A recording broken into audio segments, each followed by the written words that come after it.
سورہ رعد کا 5واں رکوع اور سورہ رعد کی آیت نمبر 32،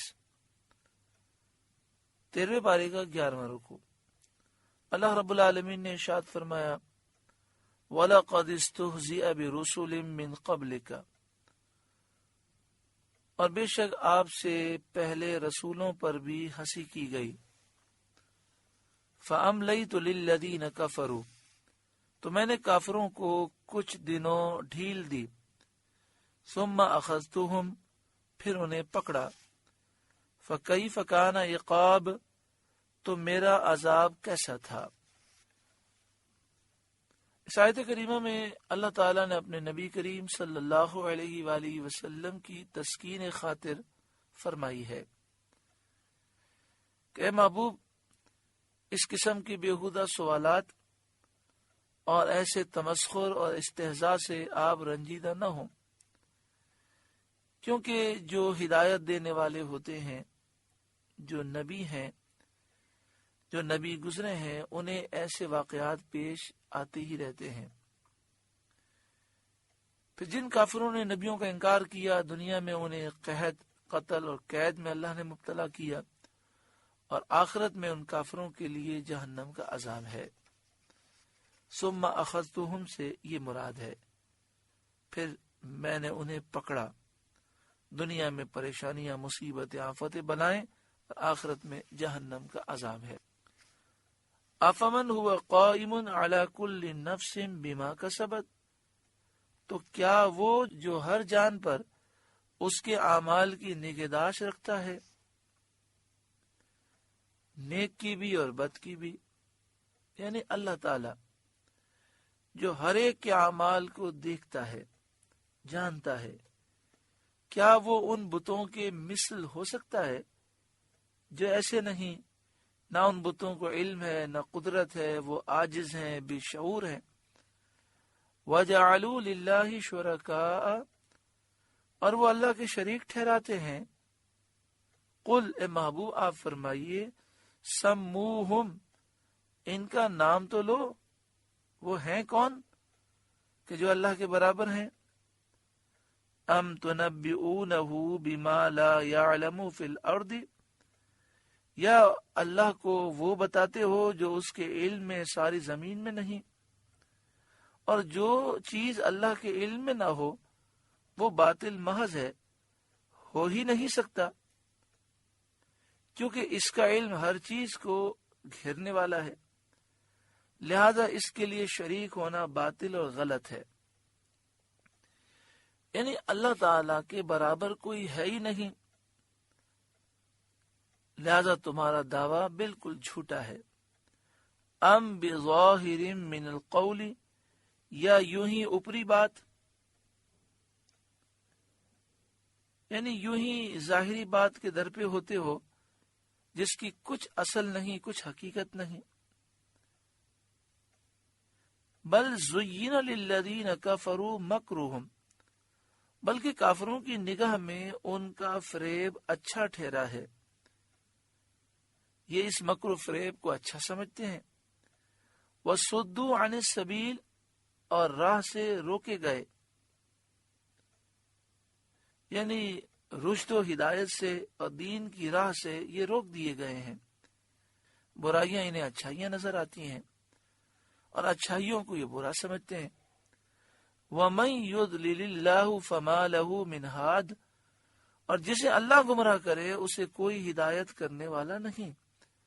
لَهُمْ عَذَابٌ فِي الْحَيَاةِ الدُّنْيَا، انہیں دنیا کے جیتے عذاب ہوگا، یعنی قتل کا عذاب، قید کا عذاب اور مصیبتیں، آفتیں، بلائیں۔ وَلَعَذَابُ الْآخِرَةِ أَشَقُّ، اور بے شک آخرت کا عذاب سب سے سخت ہے۔ وَمَا لَهُم مِّنَ اللَّهِ مِن وَاقٍ، اور انہیں اللہ سے بچانے والا کوئی نہیں۔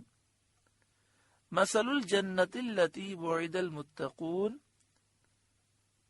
اس جنت کا احوال کہ ڈر والوں کے لیے جس کا وعدہ ہے، وہ جنت جس کا وعدہ متقیوں سے کیا گیا ہے، اس کے احوال یہ ہیں تجری من تحتها الانہار، اس کے نیچے نہریں بہتی ہیں، اکلها دائم وظلها، اس کے پھل میوے کھانے ہمیشہ رہنے والے ہیں اور اس کا سایہ ہمیشہ رہنے والا ہے، یعنی اس کے پھل بھی ہمیشہ کے لیے ہے اور سائے بھی ہمیشہ کے لیے ہیں، ان میں سے کوئی منقطع اور زائل ہونے والا نہیں۔ جنت کا حال عجیب ہے، جنت میں سورج نہیں، جنت میں چاند نہیں، اس کے باوجود جنت میں اندھیرا بھی نہیں، تو نہ سورج ہے، نہ چاند ہے، نہ اندھیرا ہے، اور اس کے باوجود ہمیشہ کے سائے ہوں گے جو کبھی ختم نہیں ہوں گے۔ آگے ارشاد فرمایا تِلْكَ عُقْبَى الَّذِينَ اتَّقَوْا، ڈر والوں کا تو یہ انجام ہے، یعنی تقوی والوں کے لیے، پرہیزگاروں کے لیے جنت ہے، وَعُقْبَى الْكَافِرِينَ النَّارِ، اور کافروں کا انجام جہنم کی آگ ہے۔ وَالَّذِينَ آتَيْنَاهُمُ الْكِتَابَ، اور وہ لوگ جن کو ہم نے کتاب دی، یعنی یہودیوں اور عیسائیوں میں سے وہ لوگ جو اسلام سے مشرف ہوئے، جیسے حضرت عبداللہ بن سلام اور حبشہ اور نجران کے عیسائی۔ والذین آتیناہم الکتاب یفرحون بما انزل الیک، اور وہ جن کو ہم نے کتاب دی وہ اس پر خوش ہوتے ہیں جو آپ کی طرف اترا۔ وَمِنَ الْأَحْزَابِ مَن يُنْكِرُ بَعْدَهُ، اور ان گروہ میں کچھ وہ ہیں کہ اس کے بعد سے منکر ہیں، یعنی یہودیوں، عیسائیوں، مشرکین میں سے بہت سے ایسے ہیں جو منکر ہیں اور آپ کی دشمنی میں آپ کو تکلیفیں پہنچانے کی کوشش کرتے ہیں۔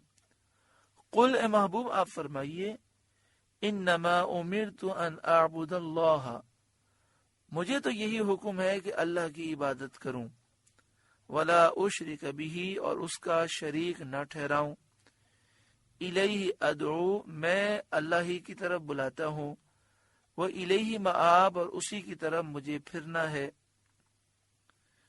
یعنی اس میں کون سی بات ایسی ہے جو انکار کے قابل ہے؟ تم کیوں نہیں مانتے؟ میں تو تمہیں صرف یہ کہتا ہوں کہ اللہ کی عبادت کرو، اور میں اللہ کی طرف بلاتا ہوں اور اسی کی طرف ہمیں واپس جانا ہے۔ وَكَذَلِكَ أَنزَلْنَاهُ حُكْمًا عَرَبِيًّا، اور اسی طرح ہم نے اسے عربی فیصلہ اتارا، یعنی جس طرح پہلے انبیاء کو ان کی زبانوں میں احکام دیے تھے، اسی طرح ہم نے یہ قرآن اے سید انبیاء صلی اللہ علیہ وسلم آپ کی زبان عربی میں نازل فرمایا۔ قرآن کریم کو حکم، فیصلہ اس لیے فرمایا کہ اس میں اللہ کی عبادت، اس کی توحید اور اس کے دین کی طرف دعوت اور تمام احکام اور حلال و حرام کا بیان ہے۔ بعض مفسرین نے فرمایا کہ چونکہ اللہ تعالی نے تمام مخلوق پر قرآن پاک کے قبول کرنے اور اس کے مطابق عمل کرنے کا حکم فرمایا ہے، اس لیے قرآن کا نام حکم رکھا گیا۔ وَكَذَلِكَ أَنزَلْنَاهُ حُكْمًا عَرَبِيًّا، اور اسی طرح ہم نے اسے عربی فیصلہ اتارا، عربی حکم اتارا۔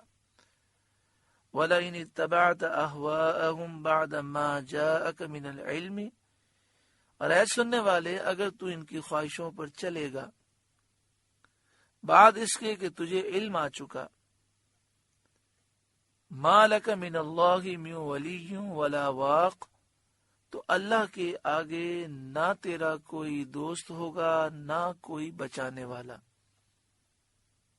تمام قرآن پاک پڑھنے اور سننے والوں کو خطاب ہے کہ علم آنے کے بعد بھی اگر تم کافروں کی خواہشوں پر چلو گے تو تم پر اللہ کا غضب نازل ہوگا، تم نے اگر اسلام کو چھوڑ دیا تو برباد ہو جاؤ گے، کہ تمہارا کوئی دوست، کوئی بچانے والا تمہیں اللہ کے غضب سے بچا نہیں سکے گا۔ سورہ رعد کا 5واں رکوع مکمل ہوا۔ اللہ رب العالمین اس رکوع کے نور سے ہمارے قلوب کو روشن و منور فرمائے۔ اس رکوع میں بھی جنت کا ذکر ہے۔